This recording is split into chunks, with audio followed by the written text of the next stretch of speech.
My name is Troy Payne. I'm from Loss Analytics. We're putting this video together to educate people and just pass along some of our experiences with the Waldo Canyon fire. I'm here standing, you can see the foothills in the background, and we just want to pass along some of our experience so that you know what your claim should have had done and things that should still be being done so that you get the proper settlement for your claim.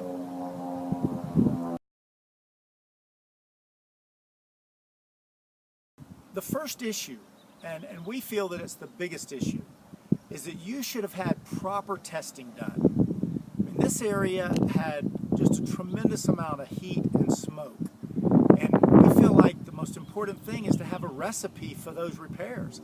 To have in our business it's called a protocol, but without that you don't know what's wrong with you. You don't know if your house has cancer or if it's perfectly healthy. You don't have a clue, and you've got to have that testing done, and the insurance companies know this. So why don't they do it? Well, they don't test because they want to delay, and they want to do the test now a year after the loss, which is virtually meaningless. But that's okay, because companies like us that know that the testing is needed, we've already done that to many houses. And so we have that data. We have that data that can help you with your claim. We can prove in your neighborhood what the results were immediately after the smoke cleared, if you will. We know that there are particulates. There are all kind of trace metals that were left in your home that do not belong there. And these trace metals and particulates can cause chronic sickness. It can cause issues with your health. They may not by themselves be a health issue. In other words, they're not dangerous like, say, mercury or something like that, but they are irritants, major irritants. And when you deal with and live with an irritant for a long period of time, it can create a chronic condition like asthma, all kind of respiratory issues, skin disorders. And these things are going on right now. And the biggest thing is that you must have the testing done. It makes sense. You wouldn't go to a doctor and have an operation without first having some tests done so you know what it is you're trying to cure. You may not be curing anything, but we need to know. So testing is critical.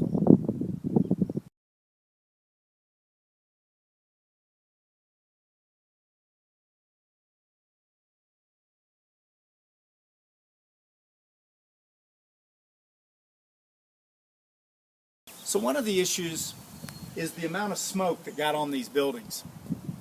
And you have to remember that the smoke was not just like dirt or dust, like the insurance companies like to imply. The smoke was hot. It was superheated. So it hits your paint. First of all, your paint has softened up because of the temperature outside.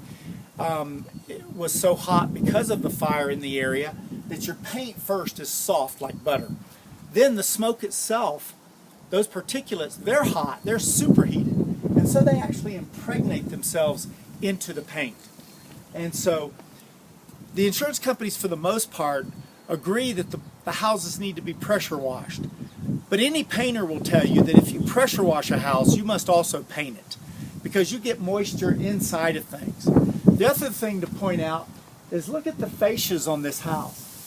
The fascia, this house had been freshly painted just weeks before the fire, and yet the paint now, a year later, is peeling off, and that's because the paint was damaged during the fire, even if people don't want to realize that.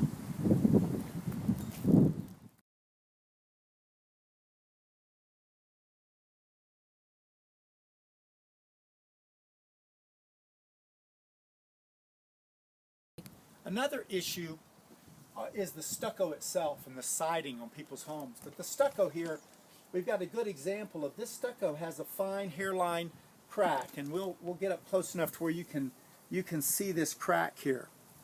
Now, some cracks might have been existing in people's homes, but other cracks showed up after the fact. And the way we can tell is we actually put a borescope, and that's a type of a camera where we can look down in that crack. And if there's smoke in the crack, we know that crack existed before the fire even happened because it was an open crack and the smoke went in that crack. But the cracks that don't show any smoke inside of them, they're perfectly clean. There's no debris, there's nothing. We know that that crack happened after the fire. In other words, the stucco got so heated up and dry that as it cooled, the smoke was out of the area. And as it cooled, that crack formed, and that's a new crack. And so we're able to distinguish and either figure stucco damage or not stucco damage. I mean, it is what it is. We don't make it up. We can actually find and tell the difference in the types of damage to your stucco.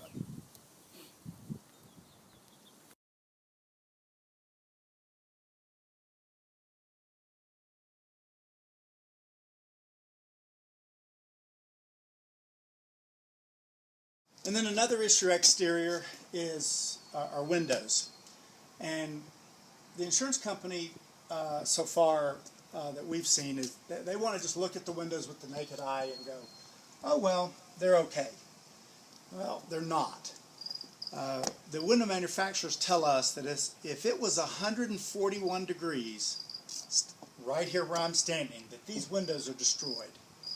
And they were destroyed for a couple of reasons. Number one, just the sheer temperature alone will damage the gas inside the panes of glass. And that needs to be tested. Even if the gas is still in there, the window manufacturers tell us that in 1 to 3 years, that gas will go bad, just like milk goes bad. If there was enough heat here, then the seals will be damaged and the gas will actually escape. And in that case, the windows will be damaged immediately. Then another issue is that the joints at the corners of your windows, the joints will expand because of heat. This aluminum in this case will expand. If it's wood window, it'll get dried out and expand. And it creates damage to your windows that are going to affect the longevity of your window and the efficiency of it. So the windows need to be addressed.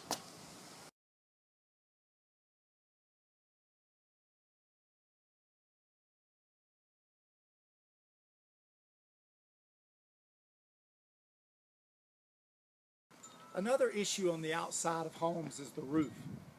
The primary roofing that we have in this part of the country is shake roofs, tile roofs, and shingle roofs. Shake roofs like this one may have had some age on them, but those wood shakes have been super dried out, and you'll see a lot of curling on the shake roofs. But that part is not what concerns us. I mean, it should be addressed, of course, but the tile and the shingle roofs and the shake roofs all have a major issue. And that major issue is what's underneath the tile. What's underneath there is the felts. And those felts may not be themselves damaged, but the nails that hold the felts down, those nails have gotten larger. They've gotten heated up, and they expand when they're hot. And when they expand, they create a bigger hole, and they even rise out of the wood. Even just a tiny bit will create a leak.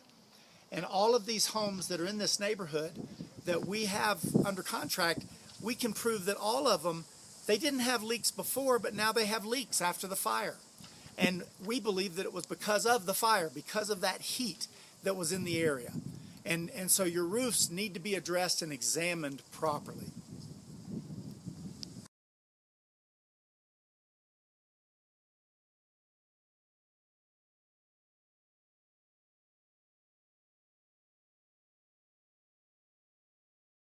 On the interior of homes, we've got several issues.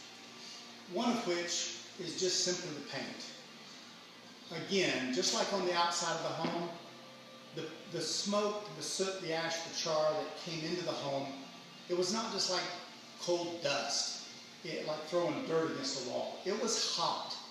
And because the inside of the home was so superheated due to the temperatures, the paint itself was soft, and then the smoke was hot. So the particulates actually, they get impregnated into the paint. And If you don't deal with that, then those particulates continually fall back out. So even if you think you had your house clean, because it wasn't done properly, your house gets recontaminated. Another place that we found people that they were actually cleaning everything else, and they were doing a good job of it, but then they weren't cleaning inside of things, inside of ceiling fans, inside of motors, and so things were falling back out and recontaminating houses after they'd already been cleaned. Hardwood floors are kind of like a painted surface. You don't need to tear the floor up. The wood, the material is fine, but the finish has to be refinished because the particulates from the smoke get in that finish, and again, they continually release themselves if you don't deal with it properly. And so you think you have your house clean, and a week later you got a problem again. It's because you never did it completely properly. Thank you for watching our video. Please feel free to contact us with any questions you may have regarding any of the information in the video. You may also contact us to schedule a one-on-one, no-obligation consultation of your claim with one of our loss solution specialists who are standing by to assist you. Thank you, and we hope to hear from you soon.